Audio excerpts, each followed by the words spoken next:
What's up gamers? Today I thought I would do something a little bit different than usual. Today we will be playing Terraria, which is weird that I haven't posted anything like that in a long time, but we will be playing modded, with tModLoader being updated to 1.4. I will be playing through on Revengeance mode with a journey mode character. I used journey mode because if I didn't, this video would take a lot longer to be uploaded, and also because I'm just lazy. If you would like to know what mods I used in my playthrough, there will be a list in the description of the mods I used, but without further ado, let's get started. Of course, we can't have a playthrough without making an eldritch horror for a character. We will name him Man, then proceed to spam the random button until I'm satisfied. Another important factor to playing this game is to make a world for the game to exist upon. We name it Plane of Existence, to replicate what I live on. We end up getting a corruption world, which I won't complain about that. Once we load into the world, you would usually chop trees as the first thing that should be done. However, I had different plans. I decided to research some of my items in my inventory, which is one of the main features in journey mode. If you have a certain amount of items and research the item, you can duplicate said item as much as you would like. This is pretty much Terraria's easy mode. Anyways, after I research certain items, I decide to head to a nearby cave. But before I ventured into the depths, I pondered on what class I wanted to use in my playthrough. I ended up deciding on Rogue class. Right as I entered the opening of the cave, I find a chest with undoubtedly the best item in the game, which now sits in my inventory until I eventually research it and completely forget about how useless it is.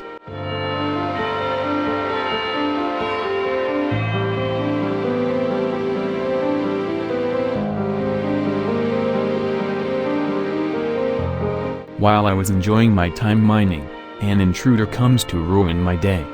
Unlucky for them, I could just throw bricks I tore out from the wall of my local preschool. With that settled, I continued mining for a little while before heading back to the surface. After being assassinated by a bat, we returned to the surface with some loot, however still missing 10 iron ore to be able to research it. So instead of going to collect 10 iron ore, I instead mined trees as I should have done before mining, while also lighting up the ground so I could somewhat see during the night. I then traveled to the cave on the left of my spawn, which I still have yet to explore, which also has a chest at the opening, which then proceeds to give me my favorite item in the game, the stepping stool, which is just a funny item added by the devs. I instantly equip it without hesitation. I then grab the iron ore on the side of the cave wall and for some reason, continue mining more stuff. To my surprise, this mining trip was well worth it, and I not only found a moderately sized platinum patch, but also a life crystal. I don't consume the life crystal immediately, because if I research them, I can get 400 health while collecting 5 less than I would have had to without researching. And if this wasn't enough, we also obtained this seashell item, which unlike the other chest items, this item will be really useful later on. After being crushed by some lame boulder, my brain has the great idea of flattening the spawn area. This would prove useful for using the prison builder by the Luiafk mod, which automatically spawns NPC prisons out of thin air. Because building the houses by hand would take quite a while.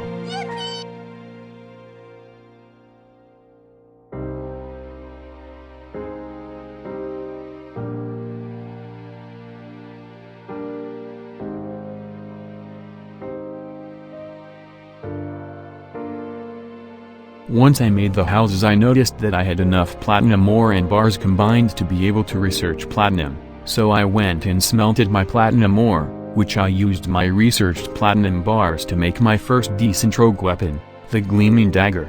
This weapon can hit an enemy and track onto another enemy, which can lead to very decent crowd control. I then ventured over to the snow biome in search of making my first rogue armor set, but then an idea sparked in my stupid brain. Hey, let's flatten this area into an arena for bosses later. And so that's what I did.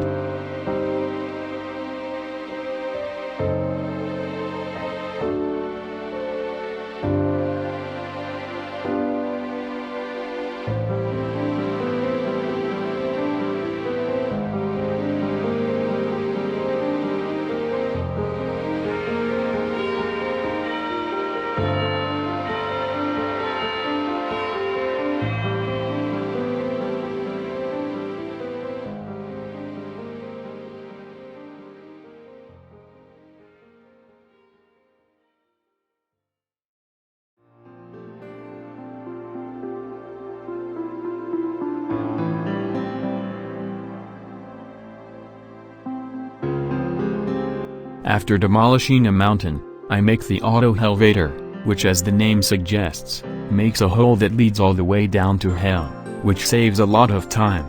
I use this to help find the last remaining life crystal I would need to finally research and obtain max life for pre-hard mode, whilst creating the rope that would take me to the lowest point of the world. But then while exploring and lighting up part of the underground desert I found while taking a minecart, I accidentally summon the torch god and pass away tragically. I also forgot to mention after I demolished the snow mountain, I then crafted the Snowruffian armor, aka, my first rogue armor set of the playthrough. I then decide to go underground and use a Splunker potion to help try and locate diamonds. These will be useful in making not only my next rogue weapon, but also, some components of the magic storage. But then finally, after about 2 hours of playing, I finally decide I would go to the corruption and activate Revengeance mode, and after a little bit of slime grinding, I decided I would make the slime crown and pay King Slime a little bit of a visit.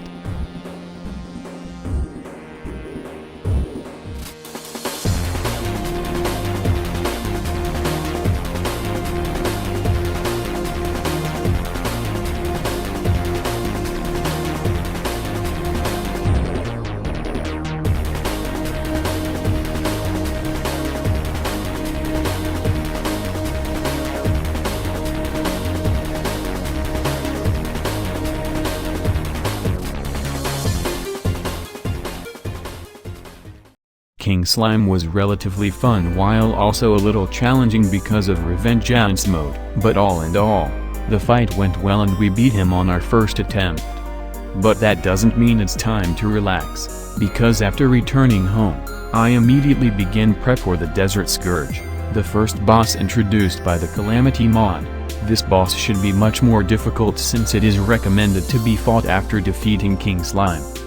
And of course I completely forget to craft the crystalline, which is one of the first rogue weapons recommended to be crafted, and has a much higher damage output than the gleaming dagger, sort of I guess.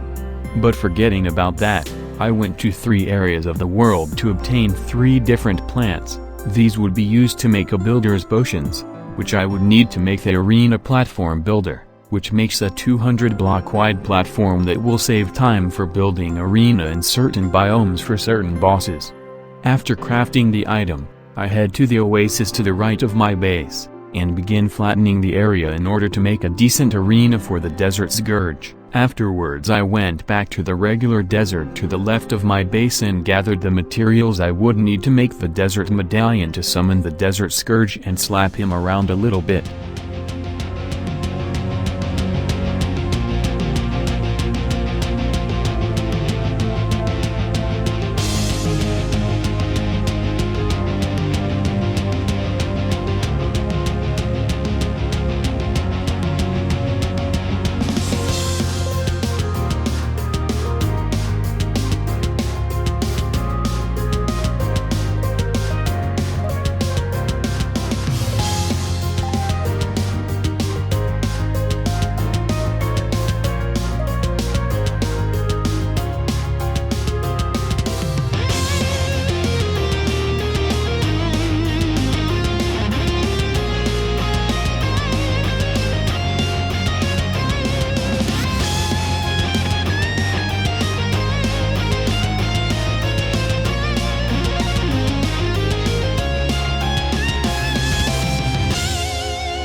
Desert Scourge was definitely a hard boss, although the first and second time we fought him, we beat him on our first attempts. However, for the third time fighting him, he posed a much bigger challenge.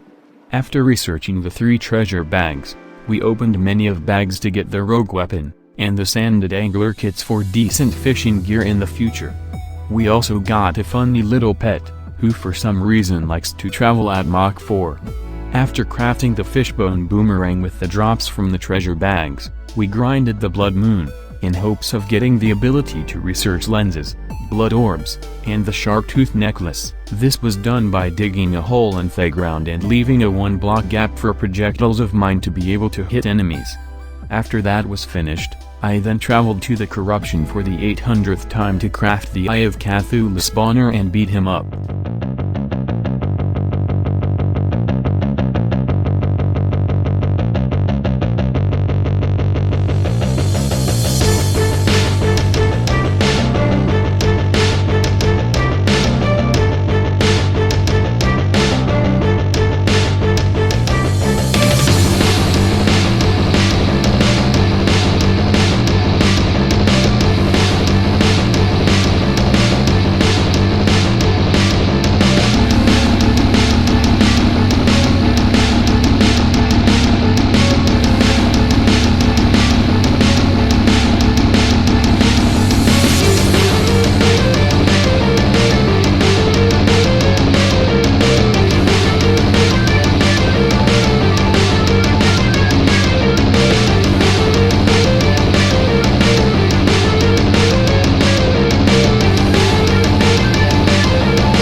The eye was almost about the same as fighting him in vanilla.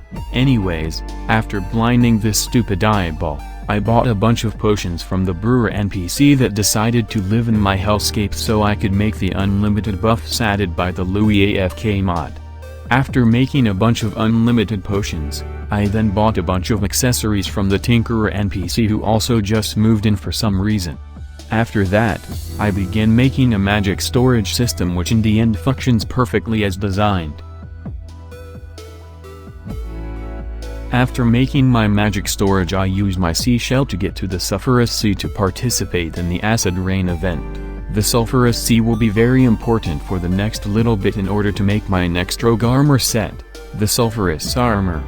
We had to commit a little amount of deforestation, dig up the natural supply of sulphurous sand, drive the local population of acid creatures to extinction, and murder the local population of sea urchin in both oceans. With all of this I could obtain my new armor.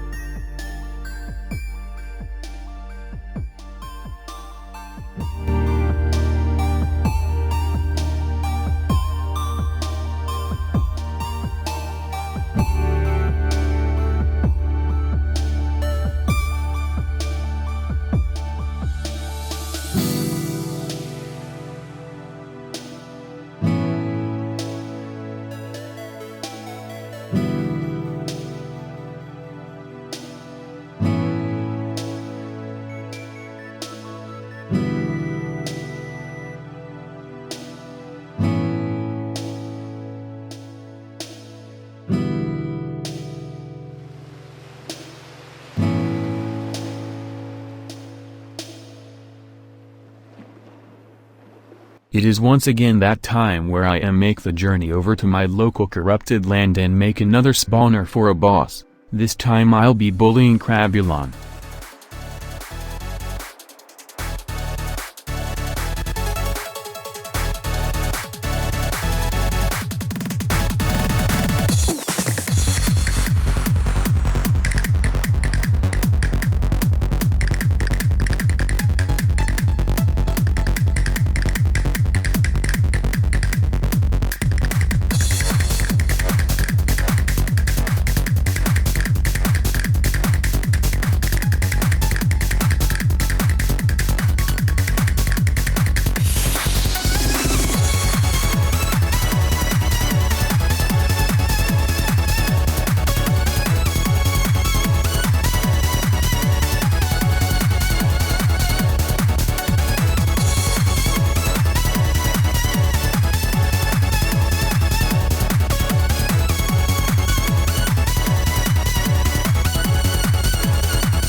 Thanks for watching this video. If you enjoyed, then make sure to stick around, and a PR2 will be coming out in the coming days. Anyways, see you guys later.